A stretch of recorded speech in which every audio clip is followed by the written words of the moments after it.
نحمده ونصلي ونسلم على رسوله الكريم أما بعد فأعوذ بالله من الشيطان الرجيم بسم الله الرحمن الرحيم وإذ بوأنا لإبراهيم مكان البيت ألا تشرك بي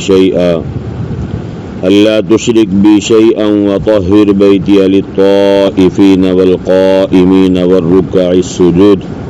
وأذن في الناس بالحج يأتوك رجالا وعلى كل ضامر يأتين من كل فج عميق صدق الله العظيم وبلغنا رسوله النبي الكريم ونحن على ذلك لمن الشاهدين والشاكرين الحمد لله رب العالمين اللهم صل على سيدنا محمد النبي الأمي وعلى آله وبارك وسلم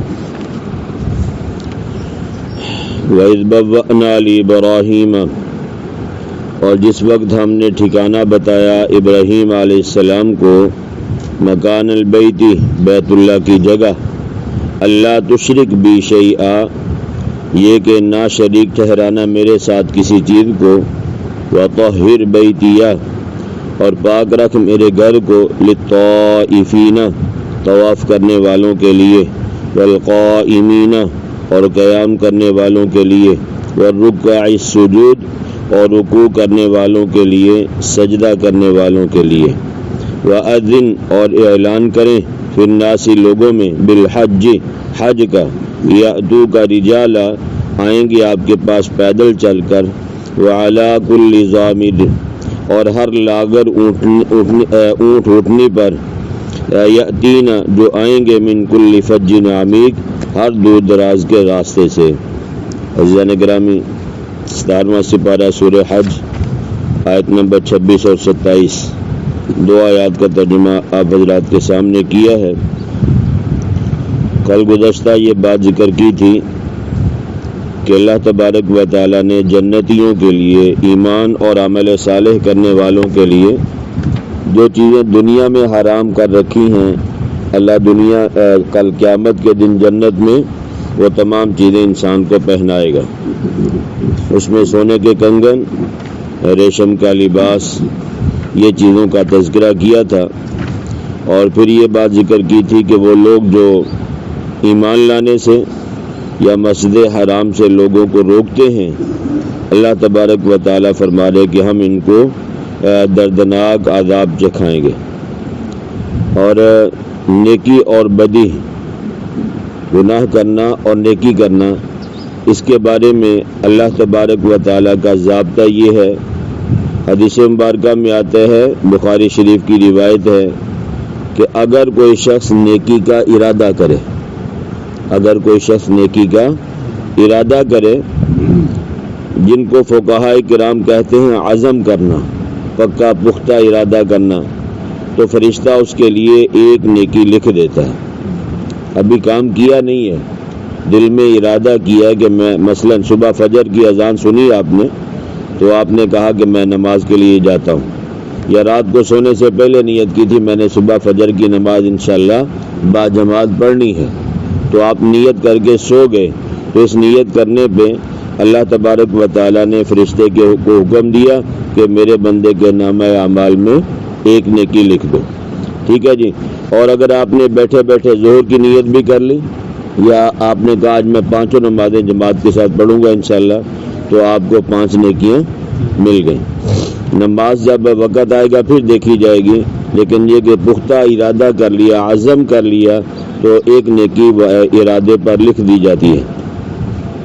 اور اسی طرح اگر کوئی بندہ پھر اس نیکی کو عمل ہے، نماز کا وقت ہے آپ نے نماز پڑھ لی، تو پھر فرمایا کہ ایک نیکی کے بدلے میں 10 گنا اجر۔ من جاء بالحسنۃ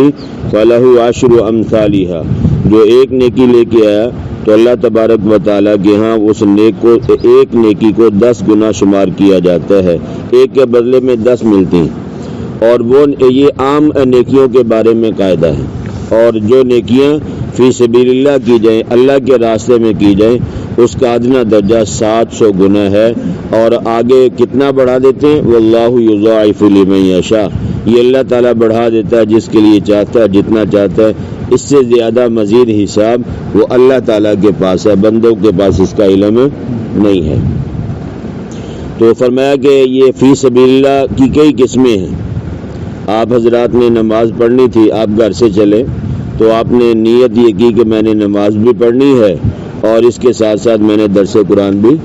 سننا ہے، ٹھیک ہے جی۔ تو یہ درس قرآن کا سننا، یہ چونکہ دین کا علم ہے تو یہ فی سبیل اللہ کی مد میں ہے، تو ایک ایک قدم پر ادنا ترین نیکی وہ 700 گنا ہے، ٹھیک ہے بھائی، کیونکہ علم کا حاصل کرنا یہ فی سبیل اللہ کی مد میں آتا ہے۔ اور اسی طرح دین کی ترویج اور تبلیغ کے لیے اپنے گھر سے نکلنا یہ بھی فی سبیل اللہ کی مد ہے۔ اور جہاد فی سبیل اللہ، جہاد مع الکفار، یہ بھی فی سبیل اللہ کی مد میں ہے۔ کوئی بندہ حج کا سفر کرتا ہے، حج کے لیے جاتا ہے تو یہ بھی اللہ کے راستے میں شمار ہوگا، یعنی فی سبیل اللہ شمار کیا جائے گا۔ ایک آدمی نماز روزے کا پابند ہے، عقیدہ اس کا ٹھیک ہے،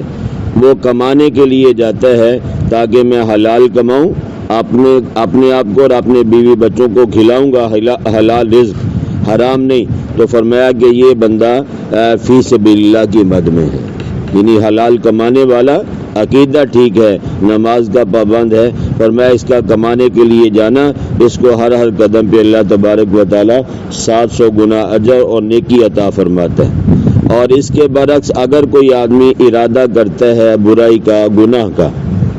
مثلا ایک آدمی چوری کے لیے جاتا ہے کہ میں چوری کروں گا، اس نے ارادہ کیا بھی چوری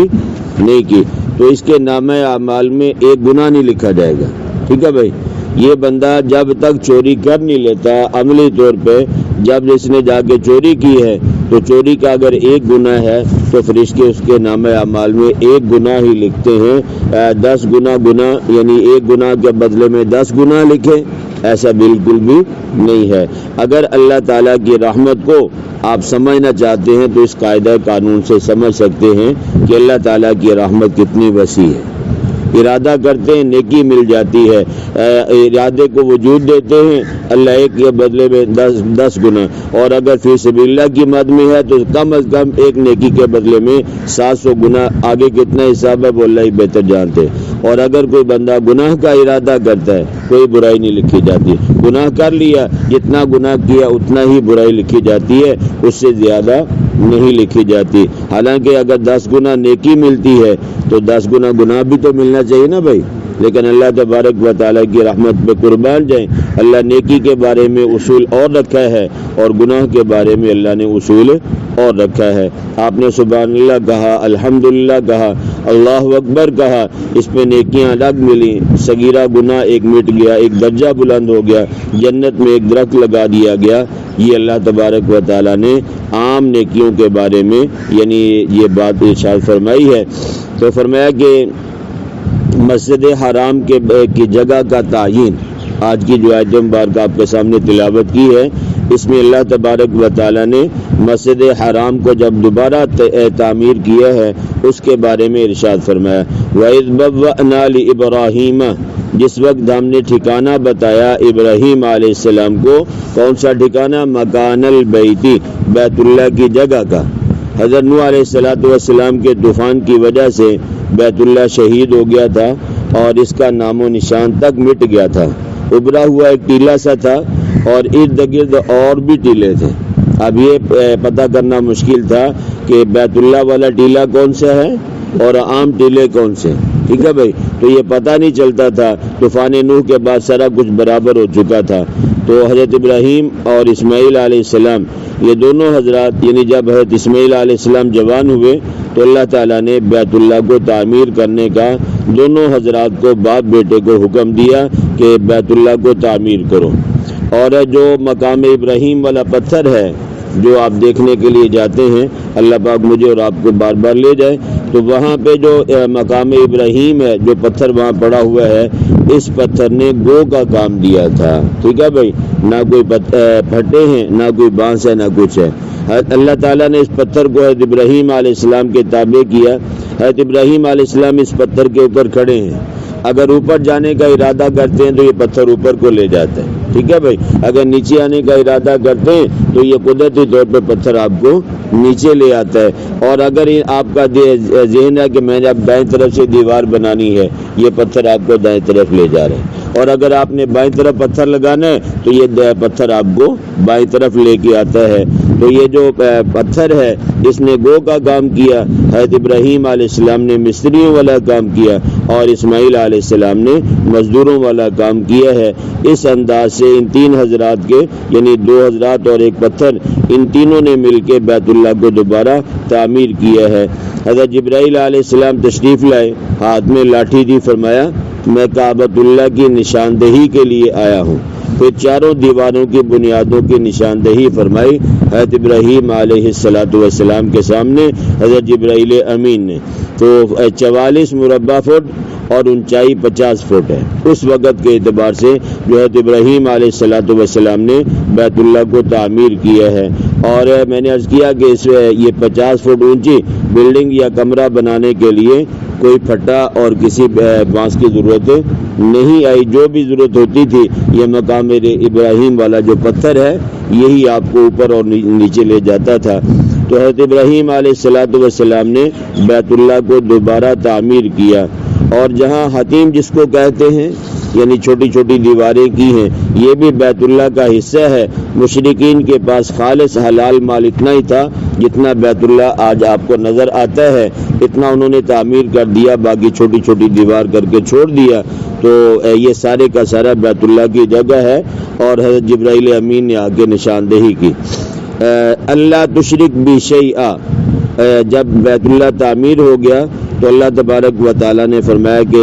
شریک نہ ٹھہرانا میرے ساتھ کسی چیز کو بھی۔ لیکن ان ظالموں نے، ان بدبختوں نے اپنے آپ کو کہتے ہیں کہ ہم ملت ابراہیمی کے پیروکار ہیں، مشرکین کہتے ہیں، اور انہوں نے بیت اللہ کی بیرونی دیواروں پر 360 بت بھی نصب کیے ہوئے ہیں، اور ساتھ دعویٰ ہے کہ ہم ابراہیمی ہیں۔ ٹھیک ہے بھائی، اپنے آپ کو ابراہیم علیہ السلام کے ساتھ منسوب بھی کرتے ہیں اور بت پرستی کو بھی چھوڑنے کے لیے تیار نہیں ہے، حالانکہ ان کا حضرت ابراہیم علیہ السلام کے ساتھ کوئی بھی تعلق نہیں ہے۔ وہ تو عقیدہ توحید کے ساتھ آئے تھے، لوگوں کو توحید کی دعوت دی ہے، اپنا وطن اصلی چھوڑا ہے کیونکہ وہ بت پرست تھے، تو بیت اللہ کے اندر آ کے وہ کیسے بت پرستی کو پسند کرتے۔ وطہر بیتیہ، اور ساتھ یہ بھی فرمایا کہ اور پاک رکھ میرے گھر کو کفر و شرک سے، اور ظاہری طور پر بھی کوئی گندی چیز ہے یا اسی طرح کوڑا کرکٹ ہے تو میں بیت اللہ کو صاف رکھو۔ یہ ابراہیم اور اسماعیل علیہ السلام کو اللہ تبارک و تعالیٰ نے پابند فرمایا۔ اور حدیث مبارکہ میں آتا ہے کہ اپنی مسجدوں میں پاگلوں اور چھوٹے ناسمجھ بچوں کو نہ آنے دو، پیشاب پخانہ کریں گے یا مسجد کی بے حرمتی کریں گے، اس لیے کہ ان کو پتہ نہیں ہوتا کہ ہم کیا کر رہے ہیں۔ تو بہرحال مسجد کی صفائی یہ دین کا حصہ ہے، اور اللہ نے بیت اللہ ہے تو مسجد ہی ہے نا بھائی، اللہ کا گھر ہے، تو دونوں باپ بیٹے پیغمبر ہیں، دونوں کو حکم دیا کہ میرے گھر کو کیا کرو بھائی، صاف ستھرا رکھو۔ تو مسجد کی صفائی کرنا یہ میں نے عرض کیا کہ اللہ تبارک و تعالیٰ کو بہت ہی پسند ہے۔ فرمایا میرے گھر کو پاک رکھ، للطائفین، کن کے لیے؟ طواف کرنے والوں کے لیے، والقائمین، اور قیام کرنے والوں کے لیے۔ اس میں نماز کے اندر قیام کرنے والے بھی آگے، باہر سے آ کر ٹھہرنے والے بھی جو اعتکاف کے لیے ٹھہرتے ہیں، سارے کے سارے اس میں آگے، کیونکہ بیت اللہ اور حرم پاک دنیا بھر کے مسلمانوں کے لیے ہے، صرف مقامی لوگوں کے لیے نہیں ہے کہ صرف وہیں کے پڑھ سکتے ہیں، دور سے نہیں آ سکتے۔ جو بھی آئے گا تمام کے لیے بیت اللہ کھلا ہوا ہے، نماز کی اجازت ہے۔ والرکع السجود، اور رکوع اور سجدہ کرنے والوں کے لیے بیت اللہ کو پاک رکھ۔ یہ پہلا حکم ہے بیت اللہ کی تعمیر کے بعد کہ بیت اللہ کو صاف ستھرا بھی رکھنا ہے۔ ٹھیک ہے جی۔ دوسرے نمبر پہ اللہ نے حکم دیا حضرت ابراہیم علیہ السلام کو، اے میرے خلیل، وَأَذِّن فِي النَّاسِ بِالْحَجِّ، اے ابراہیم علیہ السلام اعلان کرے لوگوں میں حج کا کہ اللہ تعالیٰ کا گھر تعمیر ہو چکا ہے، آؤ حج کرو۔ حضرت ابراہیم علیہ السلام نے عرض کیا، اے پروردگار، یہاں تو آبادی نہیں ہے، یہاں آبادی نہیں، دور دور تک جہاں جہاں تک نظر جاتی ہے سوائے پہاڑوں کے اور کچھ بھی نہیں ہے۔ ٹھیک ہے جی۔ تو حضرت ابراہیم علیہ السلام نے عرض کی، باری تعالیٰ یہاں تو آبادی نہیں ہے، یہاں پہ کوئی سارے بے آباد جنگل ہیں، میرے اور اسماعیل علیہ السلام کے سوا یہاں اور تو ہے ہی کوئی نہیں۔ دیکھیں بھائی، عجیب اللہ کی شان ہے، آدم ذات کی نام کی کوئی چیز وہاں پہ موجود نہیں ہے، جہاں تک نظر جاتی ہے پہاڑ ٹیلے اور کچھ نظر نہیں آتا۔ تو عرض کی باری تعالیٰ ہم دونوں کے علاوہ یہاں تیسرا تو ہے کوئی نہیں، تو میرے اعلان کو کون سن کر آئے گا؟ اللہ تبارک و تعالیٰ نے فرمایا اعلان کرنا آپ کا کام ہے اور لوگوں کو سنانا یہ تیرے رب کا کام ہے۔ تو فرمایا کہ اے لوگوں فقد فرض علیکم الحج، تحقیق فرض کر دیا ہے اللہ تعالیٰ نے تم پر حج کو۔ جب حضرت ابراہیم علیہ السلام نے یہ اعلان کیا، اس اعلان کو لوگوں تک پہنچانا، فرمایا یہ میرا کام ہے۔ چنانچہ حضرت ابراہیم علیہ السلام جبل ابو قبیس پہ کھڑے ہو کر اعلان کیا تو اللہ تعالیٰ نے یہ آواز روئے زمین کے تمام انسانوں تک، یہاں تک کہ ماؤں کے رحموں میں جو موجود تھے اور پھر آدم علیہ السلام کی پشت سے ساری نسل انسانی تک یہ آواز پہنچائی، اور جس نے اس آواز پر لبیک کہی وہ ضرور ضرور بیت اللہ میں حج کے لیے جائے گا۔ بات سمجھے کہ نہیں بھائی؟ یہ اللہ تعالیٰ نے ساری روحوں تک بھی یہ آواز پہنچائی ہے کہ حضرت ابراہیم علیہ السلام نے اعلان کیا کہ لوگوں اللہ نے تم پر بیت اللہ کا حج فرض کیا، بیت اللہ کو تعمیر کر دیا گیا، آؤ اور حج کو ادا کرو۔ تو اللہ تبارک و تعالیٰ نے یہ آواز سب کو سنائی ہے، تو جن لوگوں نے جن روحوں نے اس وقت لبیک کہا ہے وہ اپنی اپنی زندگی میں جب دنیا میں آتے ہیں تو وہ بیت اللہ کے طواف اور حج کے لیے ضرور جاتے ہیں۔ تو فرمایا یأتوک رجالا، آئیں گے آپ کے پاس پیدل چل کر، وعلی کل ضامر، اور ہر لاگر اونٹ یا اونٹنی پر سوار ہو کر بھی آئیں گے، کیونکہ اس وقت ہوائی جہاز اور بحری جہاز نہیں تھے۔ اس وقت کے اعتبار سے جب قرآن کریم کا نزول ہو رہا تھا اس زمانے میں لوگ پیدل آیا کرتے تھے یا اونٹوں پہ سوار ہو گئے یا اسی طرح گھوڑوں پہ سوار ہو کے آیا کرتے تھے۔ تو اللہ تبارک و تعالیٰ نے حضرت ابراہیم علیہ السلام سے فرمایا کہ آپ اعلان کریں، ہر طرف سے لوگ دور دراز سے آئیں گے، کوئی پیدل آئے گا، کوئی سوار ہو کے آئے گا، یأتین من کل فج عمیق، جو آئیں گے ہر دور دراز کے راستے سے تاکہ اس فرض کو ادا کریں۔ اب یہ اللہ نے حکم دیا تھا آج سے 1400 سال پہلے، ٹھیک ہے بھائی، آج میں اور آپ اس حکم کو پورا ہوتے ہوئے اپنی آنکھوں سے دیکھتے ہیں۔ 25 لاکھ کا گمبے کا مجمع ہوتا ہے حج کے دوران، ٹھیک ہے بھائی، اور ہر ملک سے لوگ جاتے ہیں، غیر مسلم ممالک سے بھی لوگ جو مسلمان وہاں رہتے ہیں وہ بھی حج کے لیے بیت اللہ میں لاکھوں روپیہ خرچ کر کے آتے ہیں۔ ملک پاکستان یا جتنے اسلامی ممالک ہیں وہ تو ہیں ہی ہیں، دنیا کا کوئی ایسا کونا نہیں ہے جہاں سے لوگ اس فریضہ حج کو ادا کرنے کے لیے نہ آتے ہوں۔ یہ اس آیت مبارکہ کا مطلب ہے کہ یأتین من کل فج عمیق، آئیں گے لوگ ہر دور دراز کے راستے سے اس فریضہ کو ادا کرنے کے لیے۔ اللہ پاک مجھے اور آپ کو صحیح سمجھ اور عمل کرنے کی اور بار بار بیت اللہ کی زیارت کی توفیق نصیب فرمائے۔